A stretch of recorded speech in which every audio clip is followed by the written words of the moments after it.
Hi, Ishi. Can you hear me well in the back? Yeah. Awesome. Okay. Thank you so much for showing off despite these temperatures. I'm really like astonished how many people made it here tonight. Many of them also did not come because I think they're swimming today, but not in you. So yeah, welcome everyone. I'm super happy to welcome you to the first book launch. I truly would have never thought I would ever say these words out loud. I actually had wanted to write a book for many years and I never did. And then suddenly I didn't intend anymore to write a book and I ended up writing one and actually finishing it, which was super weird. And then I sent it to 7 publishers, and out of them, one replied, which was NZZ Libro. Thank you so much for believing that this book deserves a wider audience. You honestly were my favorite publishers, or it was a model department. Thank you, tell me. I also want to thank the Burla Has Cohen Foundation, who also partly sponsored this project. And I'm really bad at reading notes, so forgive me if sometimes I have to have a look at what I'm actually about to say next. So um I if I and I also no, I'm so sorry. I also want to thank everyone in this room who has helped me somehow or another to make this happen, and also everyone who's not here tonight, because truly without everyone this would have never seen the light of day. Especially also if I had never lived in the States, not only because this book is about America, but also because I learned something really essential in America. And that is to actually make things happen and to do things before you're ready to do them, because maybe you might never be.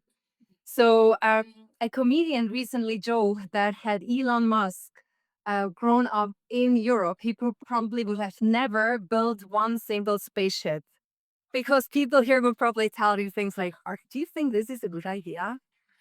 No.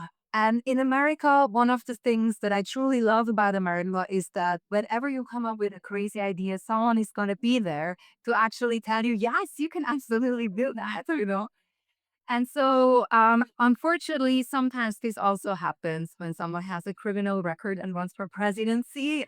But as you all know tonight, this is not going to be the topic. So, as I stand here before you tonight, I'm a product of many worlds. My name, for those who don't know me, is Nadja Timea Scherrer. I'm 47 years old. I grew up in rural Switzerland and I studied, worked, and lived in many, many places around the world. And among them, also for almost 10 years in the United States of America. But I did not experience just one America. I experienced many Americas. And truly, the United States, I mean, they have like 342 million people, right? So obviously, it's not just one coherent cultural reality there. Neither that is the case for any other country. So I want to just tell you a little bit what I have experienced there. I started out in the Red Rock Desert of Arizona, Sedona, where I was surrounded by shamans and energy healers of rattlesnakes. And I remember very vividly how, like, one time we went to a wedding and literally every single person there was naked, including the groomsmen, bride. So that was kind of quite an experience in the western part of America. And then on the other hand, I experienced Silicon Valley, where I worked for Apple, and there was this whole story around secrecy. So they would make us sign an NDA before we even left, that made us promise to not tell anyone, including family and spouses, where we were headed off to for 1 month at the time. And then also when we arrived there, I mean, they did treat us like kings and queens, obviously. So that was really nice. But also we had to like learn passcodes for every single product so that when we would go out in the evenings to karaoke bars and stuff, that industry spies couldn't tell which product is going to be launched next. So a completely different reality yet again. And then I spent a lot of time in Miami. And as you all know, or maybe you're aware that especially Americans actually jokingly say that Miami is 10 minutes away from the United States and doesn't actually belong there, because like 70% of people's first language is Spanish. And there I would encounter things like literally, I one time I walked into the sea and I was only in here up to here in the water, and I had five sharks around me. But they were super peaceful and they were really beautiful, actually. And I'm extremely afraid of sharks, but that was kind of an experience. And also, one time in the pool of our friends was an alligator. It was just kind of like normal that wildlife is part of the city. And one of the things I had to get used to a lot was when we were building our business there. I mean, because it's such a Latin American culture, it would literally spend like 45 minutes out of every hour at a business meeting talking about friends and family. And I was just like, oh my God, this is like so long. I was just so impatient with that in the beginning. And then I learned a lot from that too. And I brought it with me where I am today. And so in the very end, I ended up in LA, where I worked in luxury real estate. Super crazy change. I actually, on a regular basis, I went to mansions in Bel Air, and I was the managing partner at a luxury real estate company. And I love LA. Truly, I think it's one of the coolest cities around, but also it's really geared towards visibility and branding, and it's all about where you can find the next Botox clinic. And I already thought, oh my God, do I have to start doing that now? So fortunately, I left after 1.5 years, and I'm back in Europe, and I'm like super relaxed about that. So that's nice. So, but let me ask you a question, because that's really what my whole book is about. And I would like of you to know the following. Do you believe the following idea? That if you work really hard and if you follow your purpose and your passion, that you can make money with it. So everyone believes that.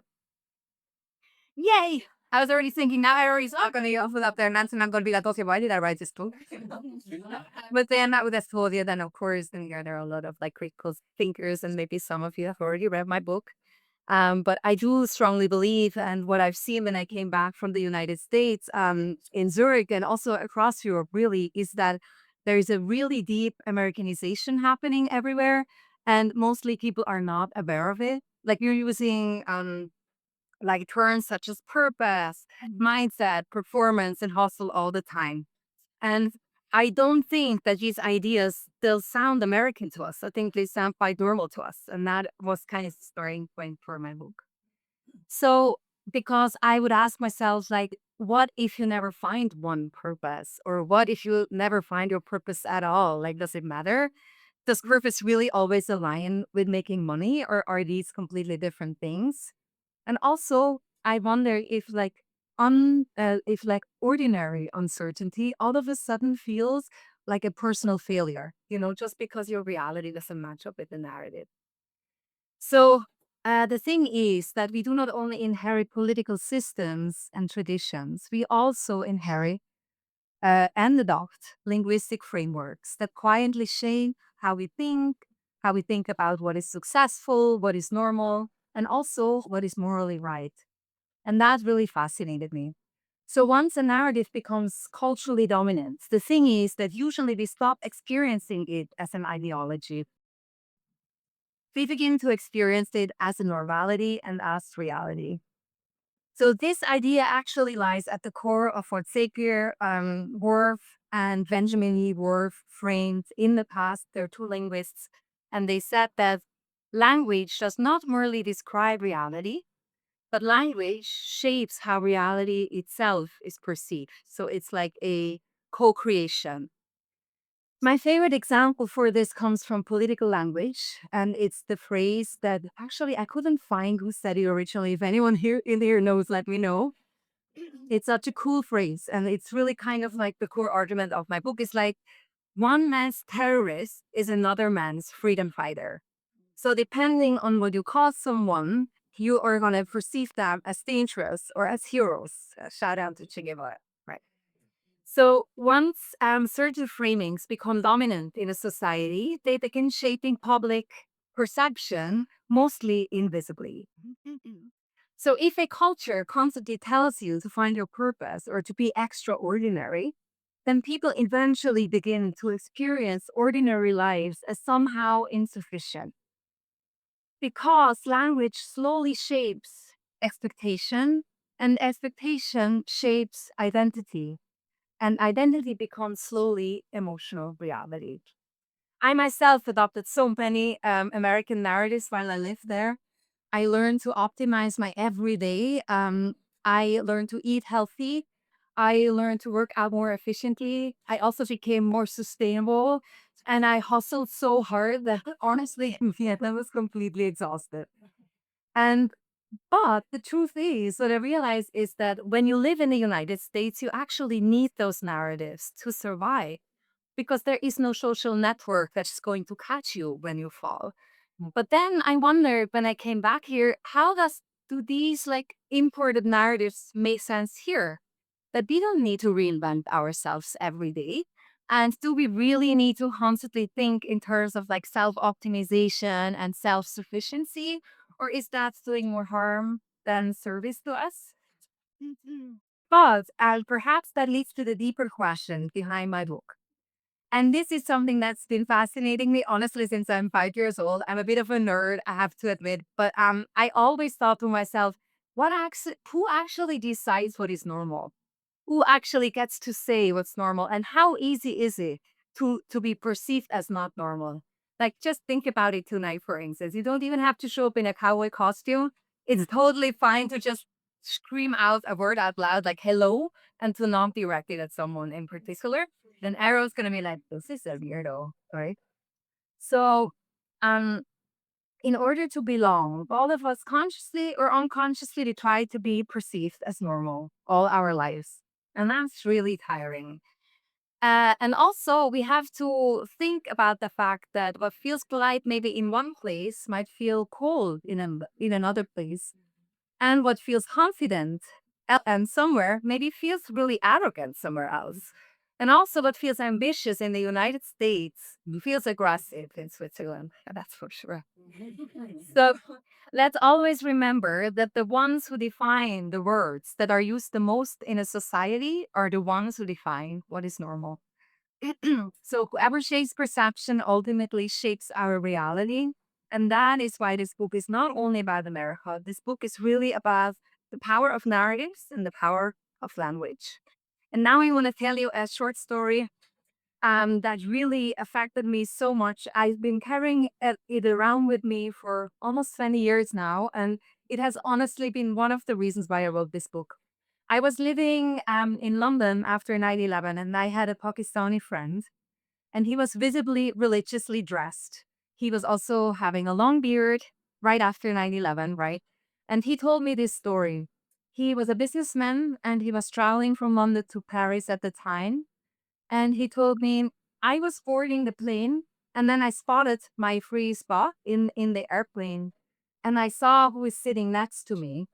And he said to me, um, this person next to me looked exactly like myself. And he told me the first reaction he had was complete panic. And that to me is the main reason why I wrote this book, because in the end, narratives don't only define how we see others, which they do that for sure, but they also define how we see ourselves. And then if that changes how we see ourselves, that has a huge impact on how we interact with others and then how we shape society and maybe democracy as a whole. And that deeply interests me and has affected me very much. So today, the other thing that really accelerates this is that platform culture also dramatically increases the binary thinking. So meaning when you're online, it's always either right or wrong, either with us or against us, or either good or bad. Because certainty spreads much, much faster than nuance, and simplified statements, precisely because they leave absolutely no room for doubt, they actually are much more convincing than nuanced thinking. So this is dangerous, of course. And what becomes visible then all of a sudden becomes what feels important. And what is repeated a lot of times begins to feel true. So in the end, what trends begins to feel like consensus. But algorithmic visibility is not the same thing as democratic deliberation. So the inability to tolerate ambiguity, and I'm here talking about all the beautiful things such as contradiction, such as complexity, such as uncertainty, ultimately weakens not only intercultural and interpersonal relationships and understanding, but also democracy itself. Because democracy depends on precisely this capacity. It depends on our ability to coexist despite disagreement. And also, it depends on the ability to tolerate tension without immediately turning difference into hostility. So I strongly believe that all of us, we have to relearn to agree to disagree, and we have to relearn to find comfort in the discomfort. And we all have to relearn that reality sometimes, or maybe often, is more complex than we would like it to be. So many of these developments obviously are deeply rooted in American platform culture and communication narratives. Because America has an extraordinary ability to shape how other societies dream and how other societies speak, and also how other societies desire and imagine themselves. But this doesn't happen through force. This happens through attractiveness, through things like Silicon Valley, through Hollywood, of course, through TikTok dance routines and protein shakes and Nike shoes and all the good things like Fortnite. I don't know if that's a good thing. I've never tried it. So, yeah, perhaps the greatest sign of this success is that the influence no longer even feels foreign to us. It actually starts to feel completely normal. Now, just one last thing I want to tell you before we gonna go forward to the panel, and I'm gonna welcome my amazing panelist guests tonight. Is I'm gonna read to you in German a small excerpt from my book. Dieses Buch will keine Antworten diktieren, sondern Aufmerksamkeit schaffen. Für leise Verschiebungen, für implizite Veränderungen, für die Macht kultureller Codes.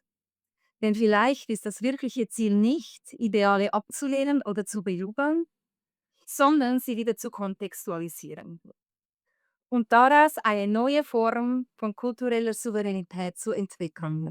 Eine, die nicht gegen andere Kulturen arbeitet, sondern sich für eine bewusstere Selbstverortung einsetzt.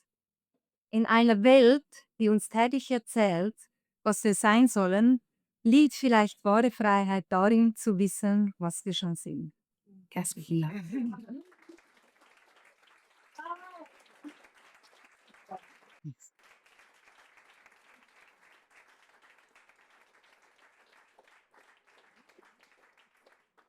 Now that's the thing when you're old school and you're printing out stuff and they're like, okay, first page number 20. Okay. But the good thing is, well, first of all, I want to just let you all know I hate when you have to sit through 3 hours of theater or 10 hours of whatever because it's so annoying. I think 1 hour is totally fine. So hopefully we're going to be done in like 45 to 50 minutes. We have incredibly interesting guests tonight. So I think you're going to be entertained. And then after we're going to celebrate a little more all together. So thank you for being here tonight.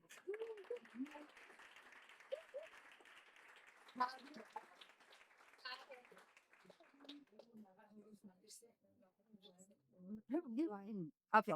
I would like to welcome first Michael Conrad, who is a dear friend of mine and also is the former president and chief creative officer of Leo Burnett Worldwide in Chicago.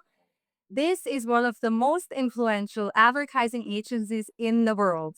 Originally, he's from Germany, but has been living in Switzerland for a very long time, and he has spent decades at the center of global branding, storytelling, and American advertising culture and entrepreneurship at the applause for him.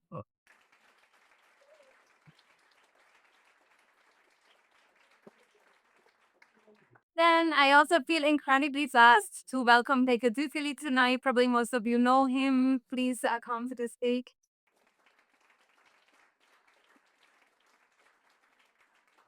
Think about experienced America both as a journalist and from inside political communication as a SRF Swiss television correspondent in Washington from 2015 to 21, and also as head of communications of the Swiss Federal Department of Foreign Affairs from 21 to 23. And he's now the moderator of SRF Club, which most of you probably know, and also the team lead as well as the editorial planner at the SRF Domestic Newsroom.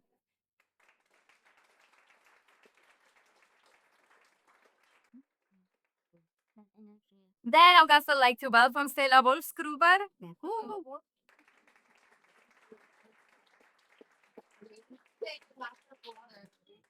Thank you. Stella Wolfsgruber is a partner at our investment AG with a strong focus on Swiss American wealth management and investment culture. She previously worked at both Credit Suisse and Vontobel and also brings deep insights into transatlantic finance, entrepreneurship, and risk culture. And she's also on the board of the Swiss American Society.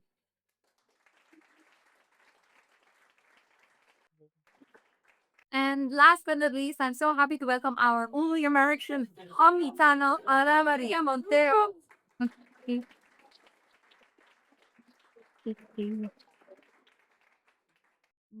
Bidding for Americans.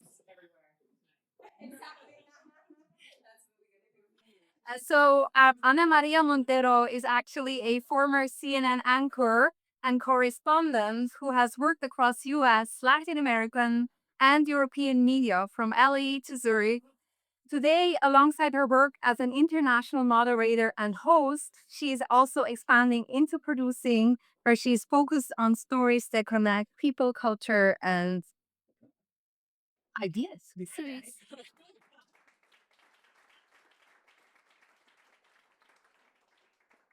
Thank you all for being here tonight. I'm super happy about this panel because I talked with all of you independently before coming here, and I was already like, oh my God, you have to tell this. You have to say this. You have to say that because I think they have so much to tell you tonight.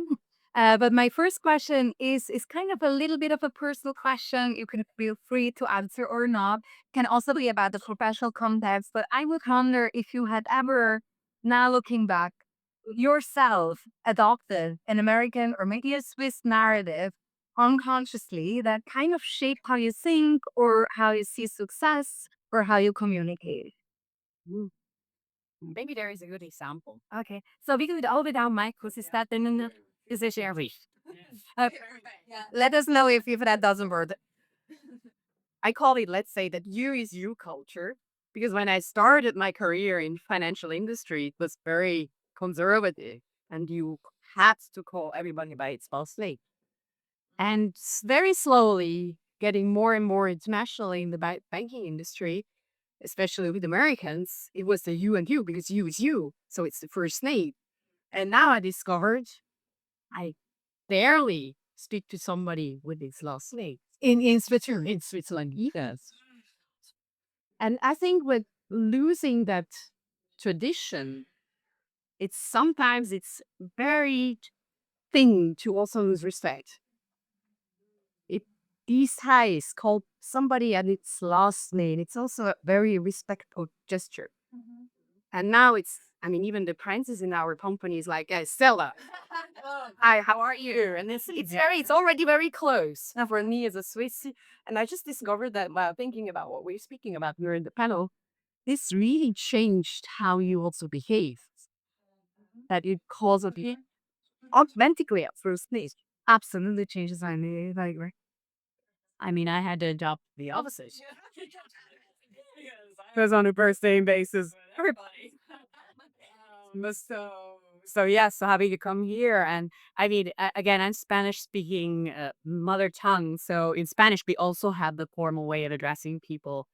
But in English, we don't, this doesn't exist. It's you and you. So it's like, to come here and suddenly be like, oh, brow and head and, brapping. It's like, okay, I'm brow. Okay, guys. Dead. So, doesn't give. But I don't know if it's actually a narrative. But when I think about, I mean, it's probably a little bit what do you call it, shallow. What I'm gonna say right now, but it's like it's just the everyday life to the United States, which makes much more fun for me. It's like whenever I enter a plane to the US, I tell my family, my sons, and our friends, as soon as I'm gonna land, I'm gonna be a different person. Cause bullshit.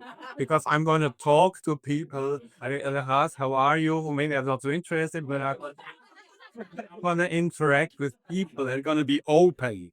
And here, when I just still really can't, what do you call it? Can be around a stand, right?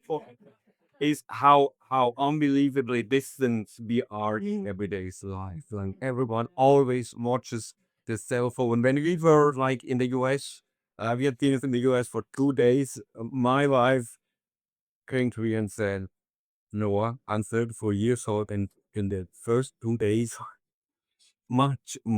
many more people have actually talked to me than in 34 years in Switzerland." And it's just, I know it's not really, yeah, it's a little bit shallow, you can say it's overflashlight, but we all this like, but still this everyday welcoming in the US, it just made my day a little bit every day. And you don't get this gear. And when it comes to my mind, it's like, uh, I mean, we had this year anniversary of Chernobyl, right?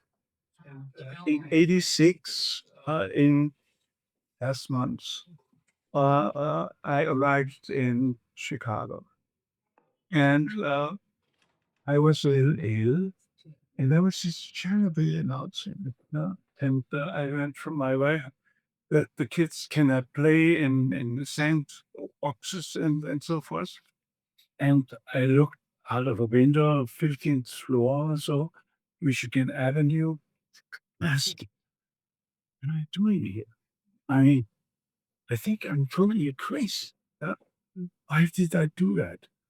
Somebody asked me to come to America to do advertising. Well, I love advertising in America. I thought, wow, what an invitation. So I said, what am I doing here? So I went to the guy who brought me there in his office, and I said, no, um, uh, do you have a job description for me? And he said, you know what? If you need a job description, you should not be our president. Just read it out. My God, I was, and that's what I meant. I was shaking so a little bit now, but I said, you know what? Um, then you will get some German engineering and advertising. That's fine with me. And we're kind of stuck over the 15 years, that kind of German engineering and advertising they are from German. So, yeah, that was. Okay, actually, Michael, I want to continue with you because I have a specific question just for you. Because after like years in the United States, at the heart of global advertising cultures, I wondered if like Americans, and you hinted to that a little bit in our conversation, do Americans innovate differently or do they just narrate innovation differently from Europe? I think they understand innovation. What do you mean by that? I mean by that, I mean, when you look at Germany, they say we are the most innovative country. Uh, why? I mean, we have like 15,000 or 150,000 patents. Yeah. We are most innovative. Uh, And then tell you a little story, like when Stephen Jobs came back to the company, uh, and before he really brought it to new success, he looked at the computers that were there and mostly handled by creative people actually, and said, "What's that on the surface? There are these little dots." Well, I said, it's kind of music, a music dot, and might be also a video dot. Now, the man said, one song after the other, that should come together. And he developed the iPod, and 1,000 of those dots got there. Uh, and then developed iTunes, and suddenly Apple was in the music business, you know, and that's innovation. But who developed the dots? Fraunhofer Institute in Germany, and there's even Green business. And that is in German. In Germany, people call invention Erfindung, no, equals innovation, but it's not. Only if you implement an idea and you change behavior and people adapt new behavior and dismiss the old ones. Then you have innovation. And this is not understood in Germany. And neither is Switzerland for that matter, I think. Yeah. I mean, the Maybe a little bit more. when you Google which country is the most innovative country, and Switzerland. But I mean, it's a very, very important thing, and understood by Americans, and that's marketing. So take him and put it, so as you said before, I might try this, try that. But if you do it well and you package it and you give it a name and you make a product of it and you launch it somewhere, even small, then you get the most important thing, and that is finance. And then something so it's a big, big misunderstanding.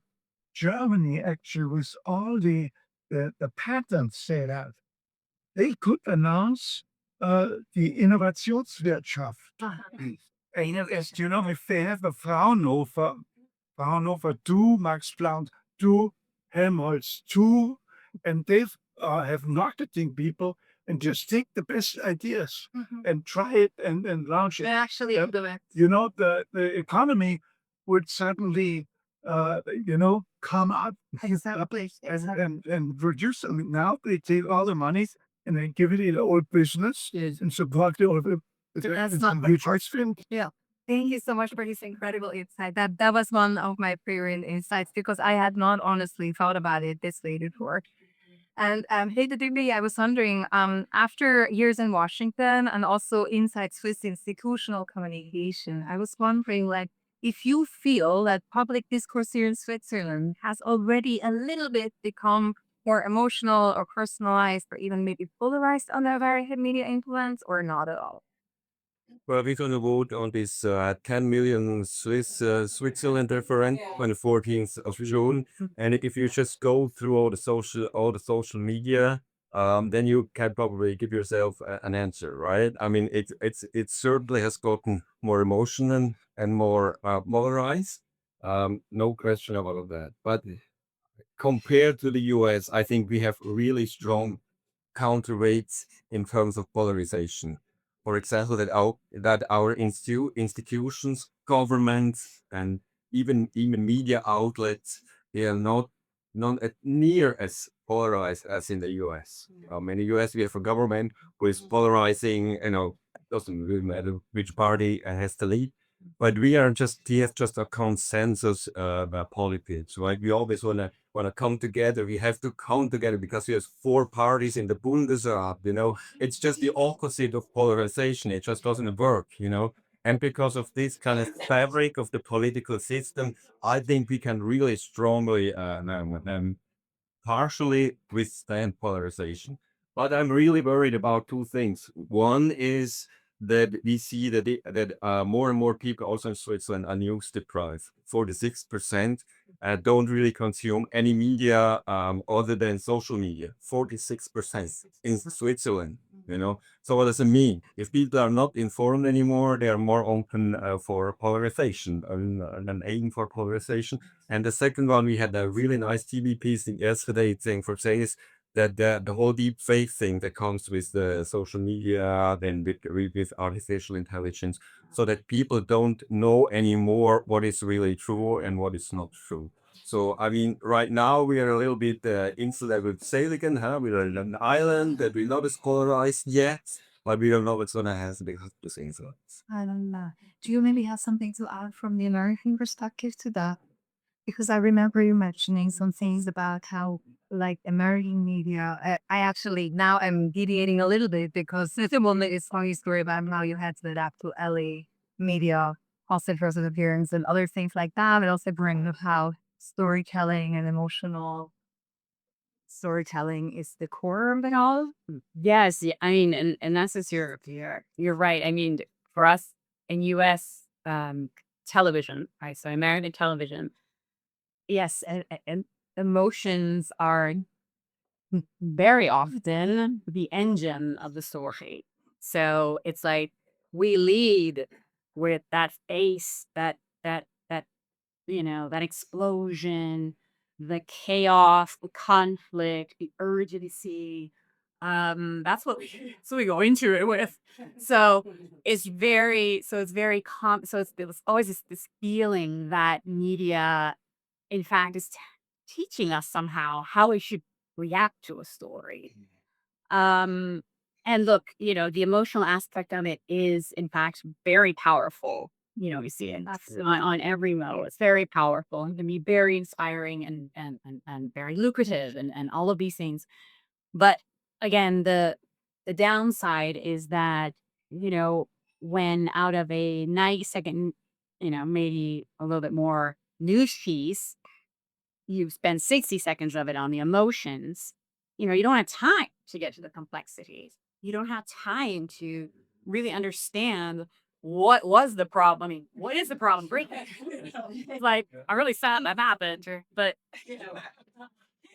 what's up, what happened? And then you're on to the next thing. So I think that's just how we do things there. And now being here for 15 years, I think it's allowed me to see that with more distance. When I first came here, we were saying this to the head of the editorial, you're not passionately.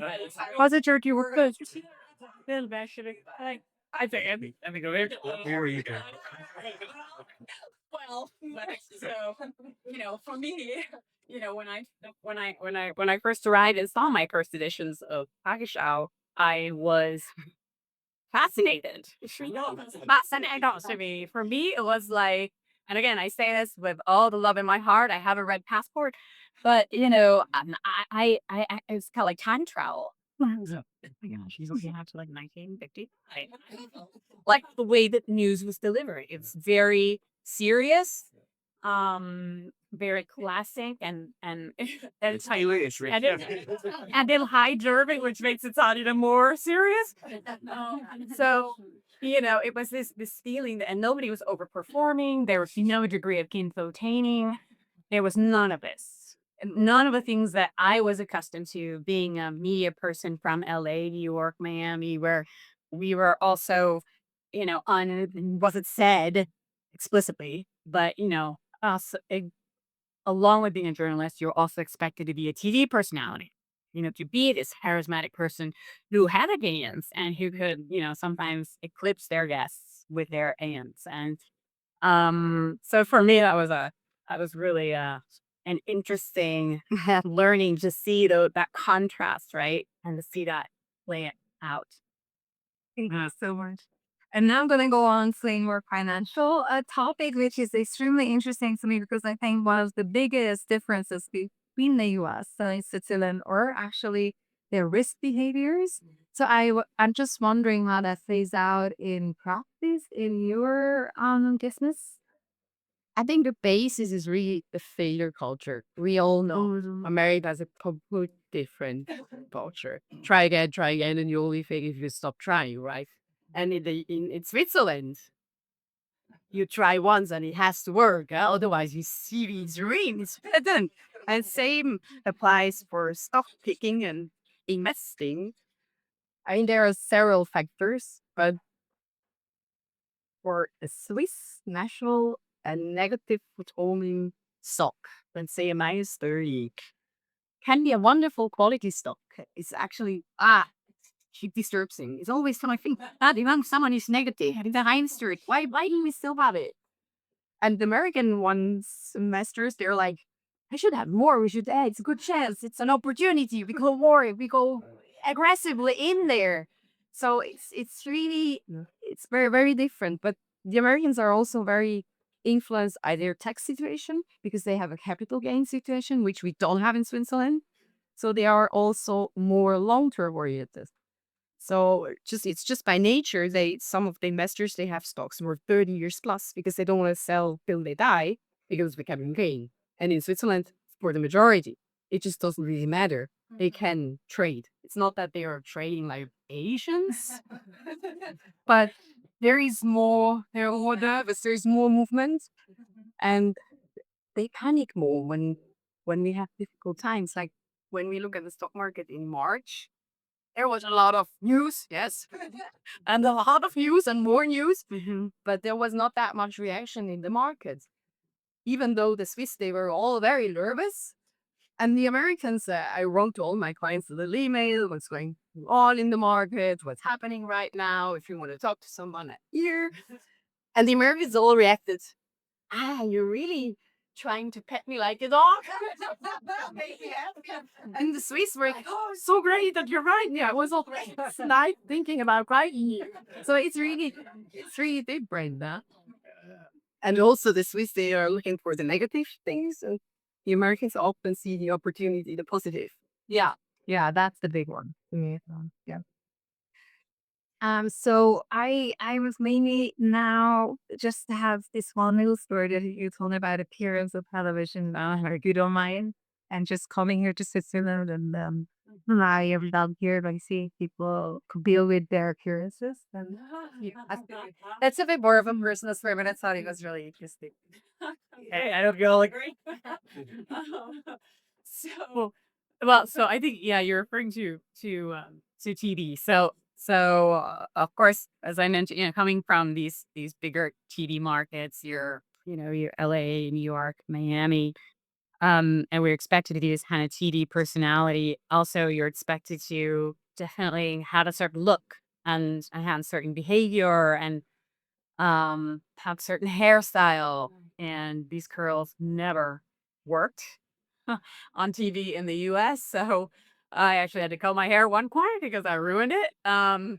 But because I'd always straighten it and, and white teeth, the big smiles. And it was like, it's very, you turn on TV, you see it, right? Yeah. You still see it. Yeah. And so I came, of course, to Switzerland where I was just, when I didn't think about it at first, like the whole Tagesschau thing, I was an observer.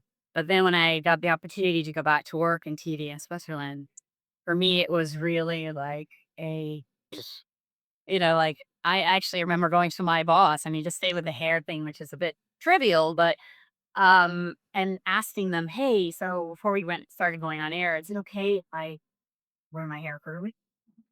And I remember my boss and I'm like, I'm sorry, what are you asking me about? Doing what? With your hair. Like, I mean, it wasn't a thing at all. It was like, I was like, oh, okay.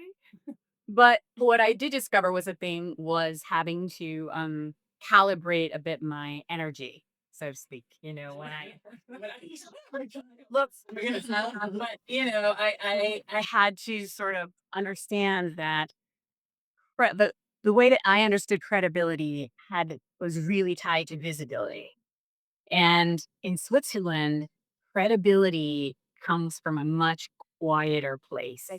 So a much more restrained place.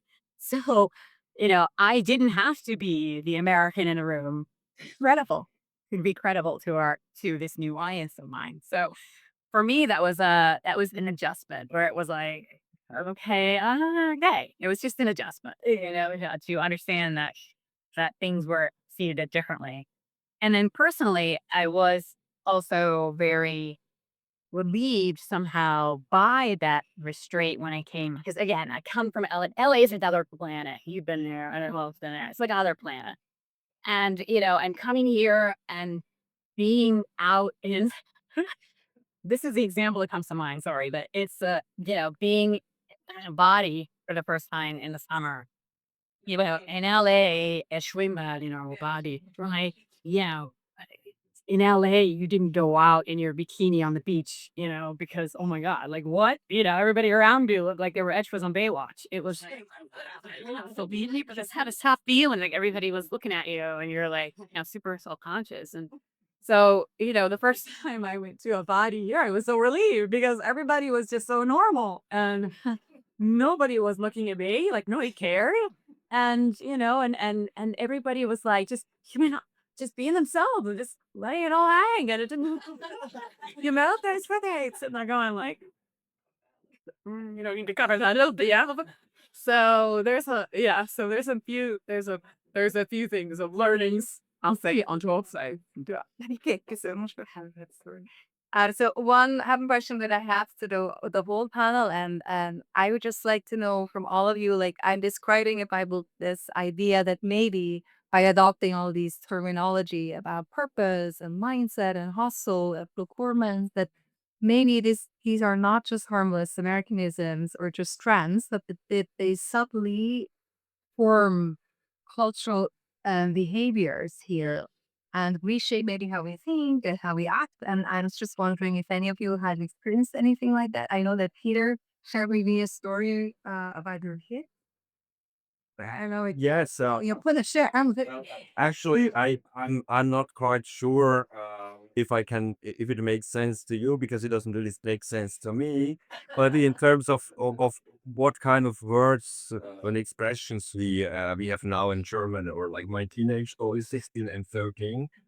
When we were young, we used like English words like easy or cool, and then my dad said, "What cool? What's that?" And now it's so much different that they I mean, they use almost more English words than German words. Even at the gymnasium where my older one is, and it's a combination, and that's why I don't know if it's a narrative or is it like a disorientation, because they take words from everywhere. They take all these masculinity words from hip hop. They use, they go even like the gooning thing. They just use, they just everyone use it. No one knows where it comes from really. And then they have like swag, Greek, flex. My older one said flex. I didn't flex. I thought flex is a German word. Isn't it a German word? Flexen is a German. Isn't it a German word? So they don't even then green, low key, high key, tough, blit, like all these. Then of course beef, ghost. It's like and they use it. They just take these words, and sometimes it comes like from it has like really a background, or it comes really from this hip hop masculinity word. And I think, well, is it really bad for them if they use these words? But on the other hand, if they don't know where it comes from, what it really is, it's just that's why I'm not so sure what they really adapt by using these words. And how it really enters our vocabulary here in German. Just one short thing about that, as I don't know about that part of the language. I haven't really analyzed so much the English language in its entirety, but what I have looked into is the narrative around self-optimization. And there, and kind of drew this connection, which I'm not sure if this is just my thesis and it's not correct, but I feel that a lot of like young people here, they feel exhausted all the time and they feel like overwhelmed with a lot of things and very fast. Of course, this is not the only reason. There are so many things that have influenced them. They grew up during a pandemic and the world is not in order and all that. But I do believe that also this idea of having to always be the best at everything, having to always optimize yourself in every aspect of your life, that has been taken over here. And that sometimes young people really suffer from that, even if it's just the comparison on social media. I'm seeing nicking from young people, so I'm like, yeah, okay, yeah. I mean, this is just something that I really want people to talk about again, so that we are at least aware of that change that's happening. I feel, but doesn't mean that all the words maybe transport the whole narrative and all the ideals behind it. I agree.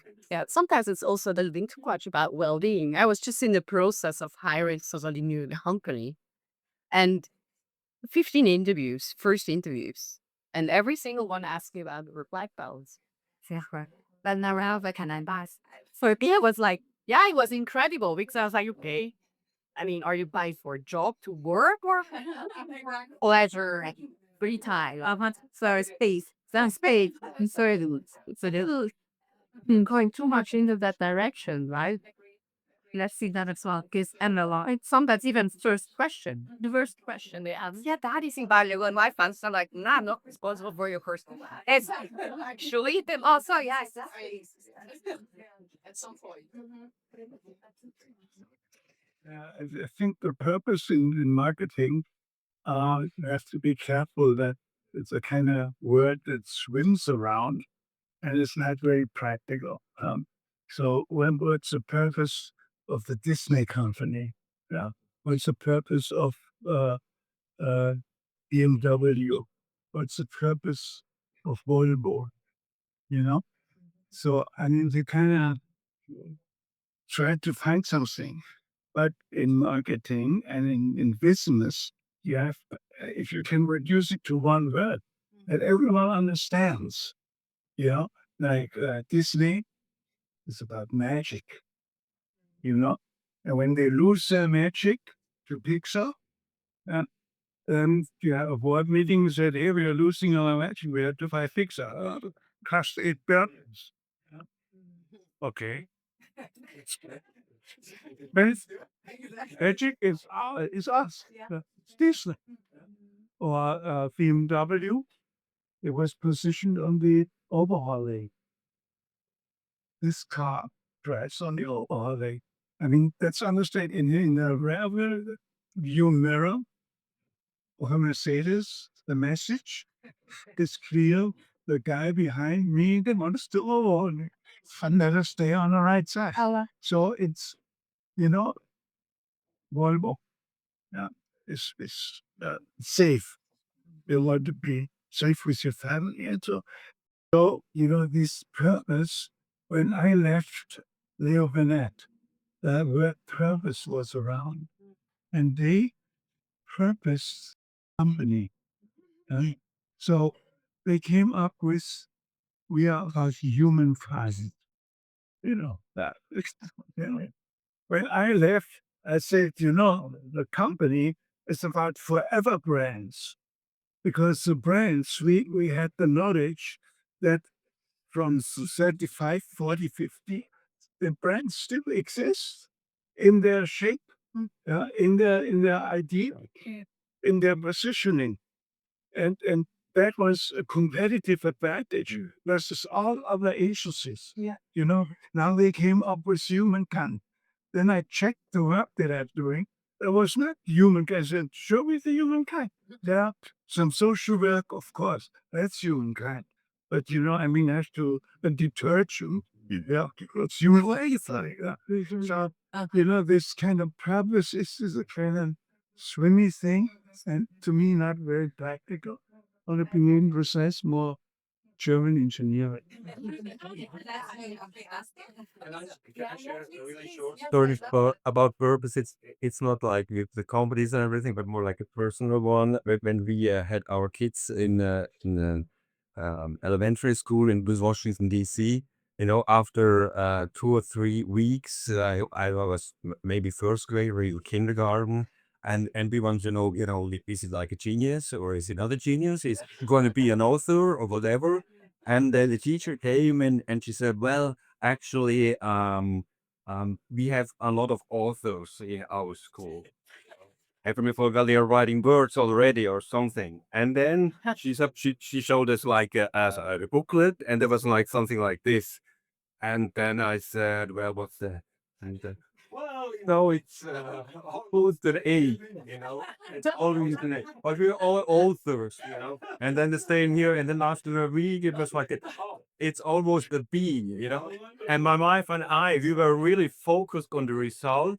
And what I like and combine with purpose is because the American teacher told me we have it's all a higher purpose because we are all authors, you know. We feel like we are authors. We're not defined by what we by the small results, but small steps, but by what we feel we are. And somehow my kids have taken this over. I think sometimes that they really think they look at everything a little bit. Well, where is this higher purpose? You know, when we study, when we go to school or whatever, then what are we really? What's the role we are having? Not just the result of A, B, C can be right. That's well off. Yeah. I love this story. Thank you for sharing that. But you mentioned Elon Musk, right? Yeah. When he started out, that was a purpose sign to free humankind from fossil fuel. You know, yeah. So Yeah. Story.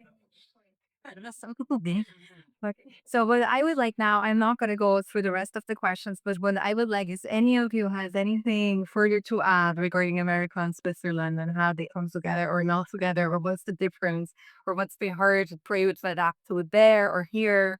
or how do you feel about democracy, being influenced by that, or whatever you want. And if you feel you're done, that's fine food. Any more for your feel good? One more. Absolutely. If I hate, I just truly believe that maybe it's a little bit naive, but I truly believe that a combination between Swiss and Americans would be one. I agree. Wonderful. It does because just one example. What I always I kind of love it. You've talked about this positivity and about sharing your success. You know, if you come with a Porsche here, then people look at you. Oh, he's a Porsche. That's negative. You know, if an American comes in, it shows success. And it's really natural thing to show success, right? And the Swiss, instead of just letting everyone live and say, well, he's a successful guy, they said, we don't like you so much. Swiss, and in see the success in the Swiss, they tear each other a little bit down to the middle. In the Americans, they just live and let them live. Yeah. And I think that's something, if we could find like a combination of this, of not being so crazy, don't like all the crazy stuff, don't be there, like kind of coming together in terms of this. I think it would really be wonderful. Like we, I love this also as a final word because I could not agree more. I mean, that was the reason why I left and also the reason why I came back because it was for your friend. Okay, so thank you so much for all this. And just as a last word to everyone here, thank you for coming. And also, I think that in these times of simplification, it's just so important for us to still come together and exchange thoughts and also diverging thoughts. That'll be wonderful. And I take it. I love Your point, just this, I think, and have these conversations and have space for conversations, right? Like actually in media, especially, and to have whether it be long format shows or live events or events like this, where we can still get together and talk things through rather than always just relying on these algorithms that are like, and I know, fast, short, and you can say what you want. Yeah, and I don't know where that goes, but to have space. But thank you. Thank you so much for coming. Thank